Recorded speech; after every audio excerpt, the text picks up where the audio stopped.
మరి నా పేరు సుగంధం అండి. మా ఊరు వేగేశ్వరపురం, తాళ్ళపూడి మండలము. అయితే మరి 2019లోనండి మా ఆయన గారు నిద్రించారు. అప్పటికే మరి మా పాప పేరు తబ్బిత. మరి అప్పటికే టైఫాయిడ్ జ్వరం వచ్చిందండి. వస్తేనే మరి చాలా బలహీనరాలు అయిపోయింది. చాలా మరి హాస్పిటల్లో తిరిగాము. తిరిగితే జ్వరం అయితే తగ్గింది కానీ బలహీనత తగ్గలేదండి. భోజనం గట్ట చేసేది కాదు అసలు. మంత్రప్రయోగాలు ఉపయోగించారు. అలాగే ప్రార్థన చేసుకుంటుండేవాళ్ళము. టీవీలో ఇసాక్ గారు మరి వాక్యము, తర్వాత మరి సాక్ష్యాలు అన్నీ వినేవాళ్ళమండి మేము. మరి ఒక సాక్ష్యం విన్నానండి. ఏంటంటే మొక్కజొన్న తోట ఎండిపోయింది. ఒక సహోదరి ఎండిపోయిన తోటనే సిగిరింపచేశారు తైలం పట్టుకెళ్ళి వేసినప్పుడు. అది చూసి నేను దేవుడిని అడిగాను, ప్రభువా మరి నీ చిత్తంలో ఆ సేవకుడిని వాగ్దానం ద్వారా పుట్టారంట. అయితే మరి మూర్తి గారు మరి సాక్ష్యం కూడా చెప్పారు ఆ నాన్నగారిది. అది మేము చాలా మరి ఆకర్షించబడ్డామండి. ఆకర్షించబడి ప్రభువా నేను మా పాపను తీసుకెళ్ళి ఇసాక్ పాస్టర్ గారి దగ్గరికి వెళ్ళి ప్రార్థన చేయించాలి. చేయించినప్పుడు ఆ మంత్రప్రయోగము ఆ ప్రభావం ఇంకా ఉందని మరి చెప్తున్నారు.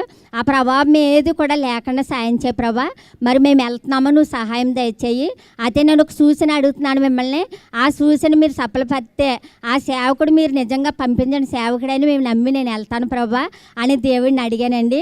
అడిగినప్పుడు మరి దేవాది దేవుడు నాకు ఒక సూచన, నేను అడిగిన సూచన సఫలపరిచారు.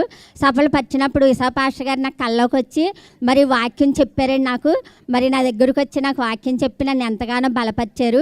బలపరిచినప్పుడు ఆ సూచన కూడా దేవుడు ఎంతగానో సఫలపరిచారు. అప్పుడు మా పాపను తీసుకుని నేను మరి ప్రభువా మేము వెళ్తున్నాము, నువ్వు మాకు తోడుగుండి ఇసాక్ పాస్టర్ గారితో మీరు ఉండి మాట్లాడి నువ్వు కార్యం జరిగించు ప్రభువా అనేసి మరి దేవుడిని అడిగి మేము నవంబరు మరి 24వ సంవత్సరం నవంబర్ నెల వచ్చామండి. వచ్చినప్పుడు మేము వచ్చిన రోజునే ఇసాక్ పాస్టర్ గారు మాకు తైలాభిషేకం చేసి పాస్టర్ గారు మా పాపను పిలిచి అమ్మ ఇలా రారా అని పిలిచారండి. పిలిచినప్పుడు మేము ఎవరి నానికి వెళ్ళిపోతున్నాము. వెళ్ళిపోయినప్పుడు అమ్మ నిన్నేరా ఇలా రారా అని పిలిచారండి. పిలిచి మరి యాపిల్ ఫోన్ ప్రార్థన చేసి ఇచ్చి అమ్మ ఇది నువ్వు తిను అని చెప్పారు.